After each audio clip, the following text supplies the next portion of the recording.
You ever hit that weird point where you're doing everything right? You're training, you're eating clean, you're sticking to your routines, but deep down, something just feels like off, feels like you're running on empty. Like you're not sad, you're not burnt out, you're just flat. I've been there, and for the longest time, I kept telling myself that I was just being lazy, that I'd lost my drive. But I hadn't. I lost my why. And when you lose that, even discipline starts to feel like punishment. Now, this isn't about motivation, it's about alignment. And if you ignore this signal, you'll waste months, maybe years, chasing goals that were never meant for you. You see, there was this stretch last year where I was just doing everything that I was supposed to do. I was up early, gym every morning, same meals, same routine. From the outside, it looked like I was locked in, like I was unshakable. But inside, I felt nothing. I'd finish a workout, and instead of that satisfaction that you're supposed to feel, it was just done. Check the box, move on to the next task, and that was it. There was just no spark, no drive, just routine. And I guess that's what scared me the most. I wasn't falling apart, I was functioning. Like I just couldn't feel anything. At first, I thought something was wrong with me. Like maybe I'd lost the edge that I used to have. So I did what I guess most guys do. I tried to fix it by pushing harder, train more, work more, do more. But the harder I pushed, I guess the emptier I got. And at some point, sitting in my car after gym one morning, just staring at the steering wheel, I guess it hit me. Maybe this isn't burnout. Maybe this is my body and my soul trying to tell me something. That maybe the reason I couldn't feel the fire anymore was because I'd been burning it in the wrong direction. You see, that's the dangerous assumption that we make.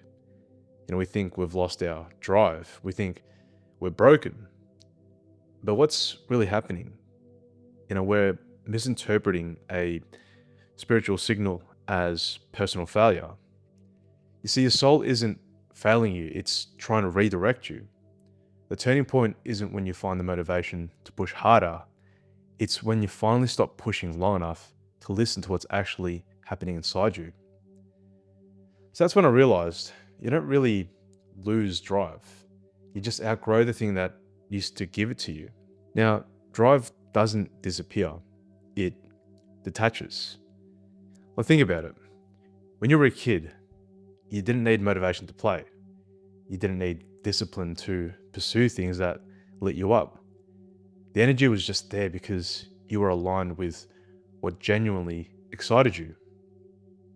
So when your drive disappears as an adult, your soul is rejecting goals that no longer serve who you're becoming.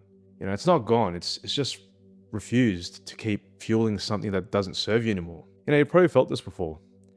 The goals that used to light you up now feel kind of empty. You get there, but it just doesn't hit the same. And that's not failure, that's growth. And here's what we miss though. There's a massive difference between discipline and direction. Discipline is how you move, but direction is why you move.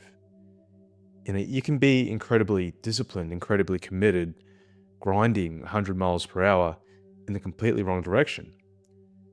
That's what this numbness is telling you. It's not saying quit, it's not saying you're weak. It's saying this path isn't yours anymore. Maybe it was yours at one point. Maybe it made sense when you started, but you've grown. Your values have shifted, your purpose has deepened. And now you're still chasing a version of success that a previous version of you wanted. And that's why I guess discipline starts to feel like punishment. That's why the gym feels like a chore. That's why we work just feels like a prison. Not because you've lost your drive, but because you're forcing yourself to move in a direction your soul has already abandoned. And here's the part nobody talks about. That quiet space that you're in right now, that numbness, that feeling of emptiness, that's preparation. That is the space between the chapters. That's the pause before the big pivot. That's your soul giving you room to hear what's next instead of blindly chasing what was. but you have to stop treating it like a problem to fix because it's not coming back. Not for the old goal, not for the old version of success.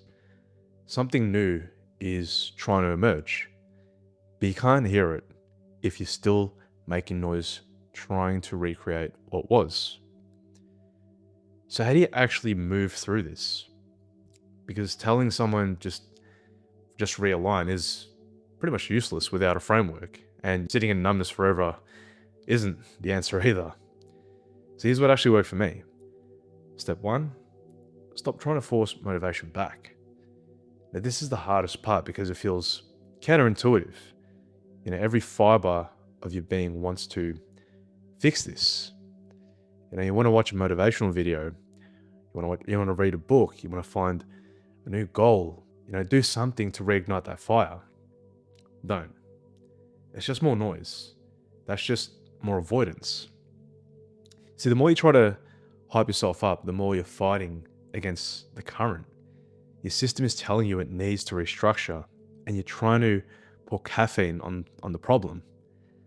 See, the first step is accepting where you are without trying to escape it. Sit in the quiet. Let yourself feel the disconnection. Stop running from it. And step two, get quiet and listen to what your soul actually needs.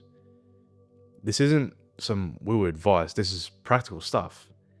You see, most guys get stuck here because it feels like doing nothing, but it's actually the most active work that you can do. Turn off the podcasts, turn off the music, turn off the constant input. Instead, just go for a walk, without your phone. Sit in silence for 10 minutes, go for a drive without music. At first it's uncomfortable, but then it starts feeling necessary. Journal without an agenda. Ask yourself honest questions. What actually excites me anymore? Or what feels forced? What am I doing for me versus doing for approval? What would I pursue if nobody was watching me? You're not looking for immediate answers. You're just creating space for truth to surface. You see? Your intuition knows exactly what's wrong. You've just been too busy to hear it. And step three, reconnect with something deeper than yourself. And for me, that's faith. For you, it might be nature. For someone else, it might be art. It might be serving others. But you need to plug back into something bigger than your personal ambition. Because here's what happens when we lose that connection. We start building our entire identity on achievements. And achievements are never enough. They can't fill the void that purpose fills. You see, when I was in that numb season, I started spending time in nature again. No goals, no tracking steps, just being there, being present. I reconnected with prayer not as a request list, but just as a conversation. These practices don't give you answers directly. They quiet the noise so you can hear the answers that are already there. Whether you pray, spend time in nature, volunteer, or create, just find that thing that reminds you that there is more to life than your highlight reel. Step four, let the new direction emerge organically. Now, this is where trust comes in. You're not forcing a new goal. You're not manufacturing a path. You're just listening. And slowly and subtly, clarity starts to come. An idea that won't leave you alone, a conversation that sparks something, a random moment that suddenly makes everything make sense. You see, the new direction doesn't come from thinking harder. It comes from getting out of your own way and just letting it find you. Now, this is where most men fail. They want a roadmap immediately, but realignment isn't a linear process, right? It just doesn't go like that. It's more like watching a photograph develop in a dark room. You can't rush it. You just do the work, you wait, and gradually the image becomes clear. And here's what happens when you actually do this. Flow state returns. Not because you motivated yourself back into it, but because you stopped fighting against the current. You'll notice it in small ways first. You'll find yourself just lost in a task. Not because you force yourself to focus, but because you actually care about it again. You'll wake up with energy instead of dread. That's when discipline stops feeling like punishment. That's when work stops feeling like obligation. The energy isn't coming from willpower anymore. It's flowing from alignment. You see, you're not pushing the river, you're just flowing with it. Now, I want to get spiritual with you for a second. Just a second. Just because I think this is where the deepest truth lives. Sometimes God, the universe, whatever you want to call it, sometimes that force slows you down. Not because you're being punished, but not because you did something wrong, but because you're running in the wrong direction. And the grace is in being stopped before you get too far down a path that was never meant for you. Just think about it. How many people do you know made it? They got the money, got the status, got the success, got the women, only to realize that they built a life that they don't even want to live, right? They climbed the mountain, they reached the top, and it's the wrong mountain. That's the nightmare scenario.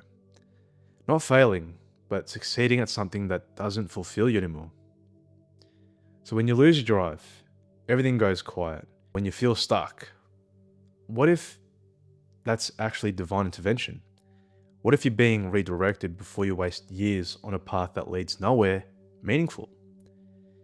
And I've come to see these seasons of stillness not as punishment, but more as protection. There were goals that I was chasing that would have destroyed me if I'd achieved them. Relationships I would have stayed in that would have diminished me. Business paths that would have made money but cost me my soul. And in those moments, what felt like failure was actually redirection. God wasn't saying no to my dreams. He was saying yes to a better version of them. Yes to a path that would actually fulfill me instead of just looking successful from the outside. Now here's the key. Learning to recognize divine intervention versus personal failure. You see, failure feels like shame and condemnation. It makes you want to just hide. And divine redirection feels like peace in the midst of confusion. It makes you want to get quiet and listen. You see, when you're being redirected, there's often this sense of, this doesn't feel right, but it doesn't feel wrong either. It just feels different. There's a strange comfort in the uncertainty because somewhere deep down, you just know you're being guided. Now, I'm not saying sit around and just wait for a burning bush moment. I'm saying recognize the difference between resistance that's holding you back and the resistance that's protecting you. You see, when it's fear, you feel anxious. You just feel like you're running from something. But when it's divine redirection, you can feel peace. Confused peace, maybe. Uncertain peace, but peace nonetheless. Like some parts of you know this pause is even necessary because you can't explain why. Now that's the grace in being directed. That's the gift being slowed down.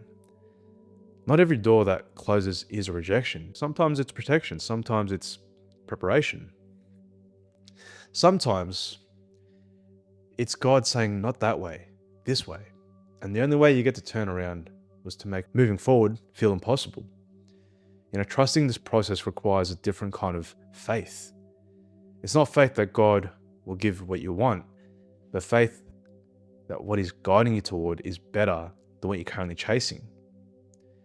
You see, it's believing that emptiness you feel isn't abandonment, it's preparation. The stillness isn't emptiness, it's sacred space. It's the classroom where you learn to listen to a voice deeper than your own ambition. And this is where real transformation happens. Not in the grinding, but in the surrendering. Not in the pushing, but in the allowing. So if you're in that season right now, maybe stop fighting it. Maybe stop seeing it as failure. Maybe just trust that this stillness, this numbness, this pause isn't the end of your story. It's the beginning of the right chapter. And then one day, it suddenly just clicks. You can't force it, you can't schedule it. But there's this moment, right, when alignment happens and everything just makes sense again. It doesn't come with fireworks, it doesn't come with some massive revelation. It's quieter than that. It's calmer than that. More like a deep exhale you didn't know you were holding. You're going for a walk, or you're in the shower, or you're just sitting there and suddenly you just know. You know that you know what you're supposed to do next. You know what actually matters. You just know where your energy needs to go. And here's what's wild. It feels completely different from ambition. See, ambition is frantic. Ambition is, I need to prove something. I need to achieve something. I need to become someone. Purpose is calm. Purpose is, this is what I'm here to do. This is what I'm built for. This is where I'm meant to contribute. Ambition burns hot and fast, but purpose burns steady and long. So when you're aligned with purpose, discipline doesn't feel like sacrifice anymore. It feels like devotion. The gym isn't punishment, it's honoring the body that you need to do the work you're called to do. See, work is an obligation, it's meaningful contribution. Relationships aren't training, they're just energizing because you're showing up as who you actually are, not who you think you need to be. That's the difference. That's why this realignment process matters so much. You stop moving against resistance, you stop forcing, you stop grinding your way through life, hoping one day you'll feel fulfilled. So instead, you move with direction. You move with intention, you move with purpose that makes the hard days worth it again. And the peace that comes from that lasts. That sustains you through the valleys, not hype, not motivation, not temporary bursts of discipline. I'm talking real, deep, unshakable alignment with who you're meant to be and what you're meant to do. That's what's on the other side of this numbness. That's what's waiting when you stop fighting and start listening. That's the reawakening. So if you're in that season right now, where everything feels empty and you think you've just lost your drive, I need you to hear this. You're not behind. You're not broken. You're not losing. You're just being prepared for something that aligns with who you're actually becoming. The gift in losing what you thought was drive is the opportunity to rediscover what real purpose feels like. So here's a question that I want you to sit with tonight. What if this emptiness isn't a problem to solve, but an invitation to listen? Don't try to force answers. Just sit with it. Create the space for realignment to happen naturally. Trust this process. Trust the realignment. Your drive hasn't disappeared. It's just waiting for you to point it in a direction that actually matters to the man that you're becoming. Drop a comment if this hit different for you. I read all of them. And if you want to go deeper with this work, I put together a free framework on masculine realignment that walks you through exactly how to move from ambition to purpose. The link's in the description. And something better is coming. You just have to be still enough to hear it. Appreciate you guys, and I'll catch you in the next one.